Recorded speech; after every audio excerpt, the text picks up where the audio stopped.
Andronikos I Komnenos, usually Latinized as Andronikos I Komnenos, was Byzantine emperor from 1183 to 1185. He was the son of Isaac Komnenos and the grandson of the emperor Alexios I.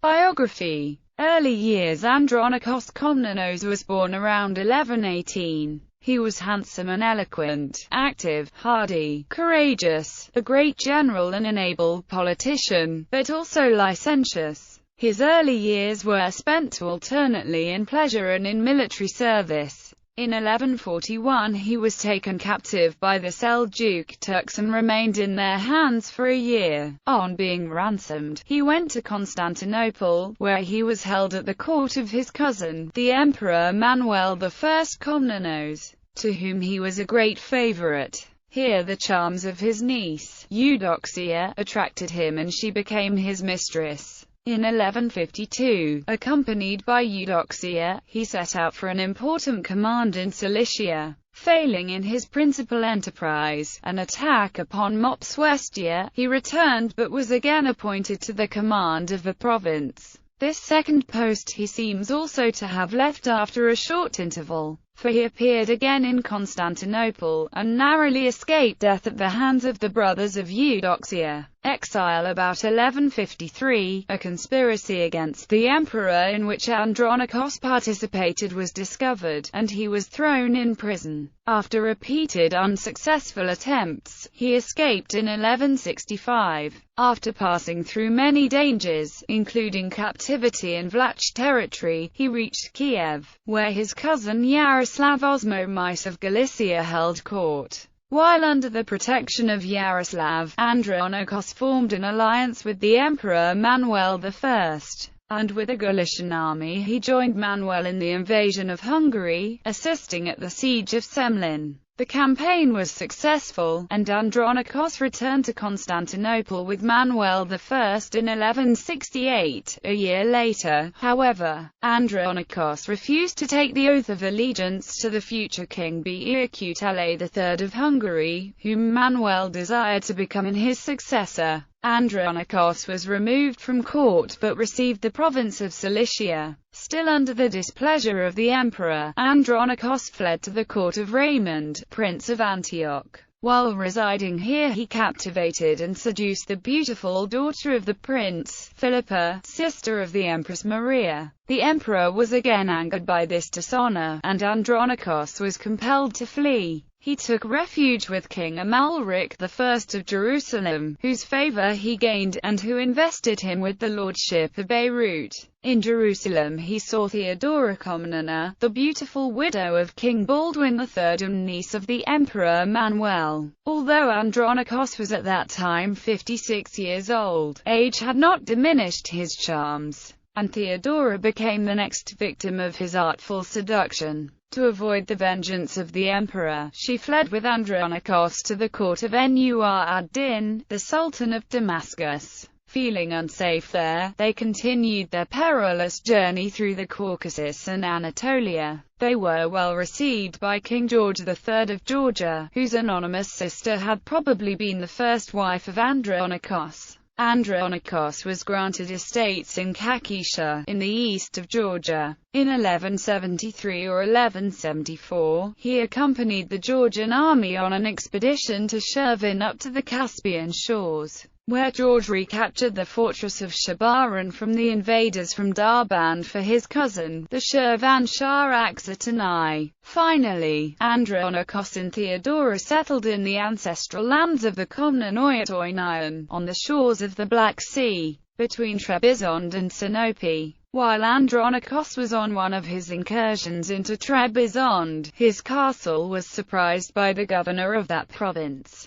and Theodora and her 2 children were captured and sent to Constantinople. To obtain their release, Andronikos in early 1180 made abject submission to the emperor and, appearing in chains before him, besought pardon. This he obtained, and he was allowed to retire with Theodora into banishment at Oinion. Emperor. In 1180 the Emperor Manuel died and was succeeded by his 10-year-old son Alexios II, who was under the guardianship of his mother, Empress Maria. Her Latin origins and culture led to creeping resentment from her Greek subjects. They had felt insulted by the Western tastes of Manuel, and being ruled by his Western wife built tensions to an explosion of rioting that almost became a full civil war. This gave Andronikos the opportunity to seize the crown for himself, leaving his retirement in 1182 and marching to Constantinople with an army that included Muslim contingents. The defection of the commander of the Byzantine navy, Megistu Andronikos Kontestephanos, and the general Andronikos Angelos, played a key role in allowing the rebellious forces to enter Constantinople. The arrival of Andronikos Komnenos was soon followed by a massacre of the city's Latin inhabitants, who virtually controlled its economy, resulting in the deaths of thousands of Westerners. He was believed to have arranged the poisoning of Alexios II's elder sister Maria the Porphyrogenitor and her husband Rainier of Montferrat. Although Maria herself had encouraged him to intervene, the poisoner was said to be the eunuch Pterogenites. Soon afterwards Andronikos had the Empress Maria imprisoned and then killed, forcing a signature from the child Emperor Alexius to put his mother to death by Pterogenites and the Heteriarches Constantine Trisicos. Alexios II was compelled to acknowledge Andronikos as colleague in the empire in front of the crowd on the terrace of the Church of Christ of the Chalk and was then quickly put to death in turn. The killing was carried out by Trisicos,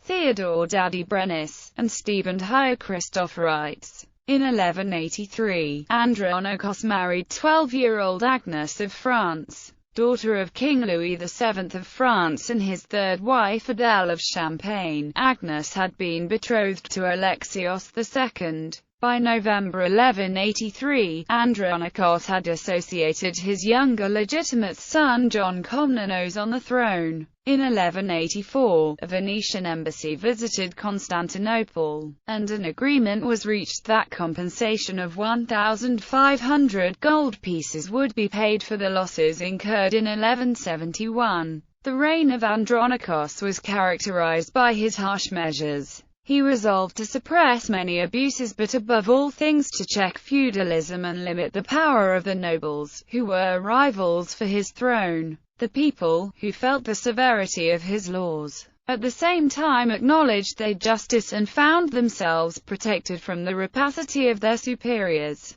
who had grown corrupt under the safety and opulence of Manuel I's rule. Andronikos became increasingly paranoid and violent, however, and the empire descended into a terror state. In September 1185, he ordered the execution of all prisoners, exiles, and their families for collusion with the invaders. The aristocrats in turn were infuriated against him, and there were several revolts. The stories of chaos led to an invasion by King William of the Norman Sicilians. William landed in Epirus with a strong force of 200 ships and 80,000 men, including 5,000 knights, and marched as far as Thessalonica, which he took and pillaged ruthlessly. Andronikos hastily assembled 5 different armies to stop the Sicilian army from reaching Constantinople, but his forces failed to stand and retreated to the outlying hills. Andronikos also assembled a fleet of 100 ships to stop the Norman fleet from entering the Sea of Marmara. The invaders were finally driven out in 1186 by his successor, Isaac Angelos.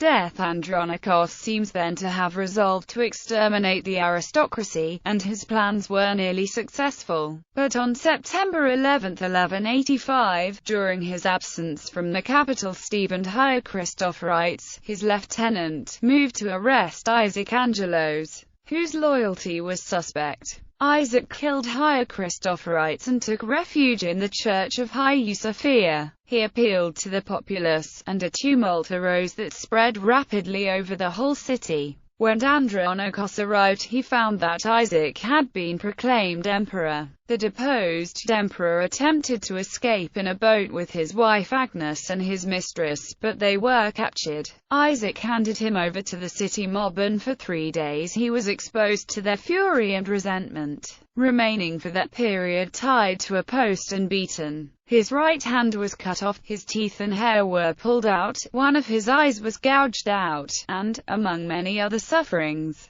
boiling water was thrown in his face, punishment probably associated with his handsomeness and life of licentiousness. At last he was led to the hippodrome of Constantinople and hung by his feet between 2 pillars.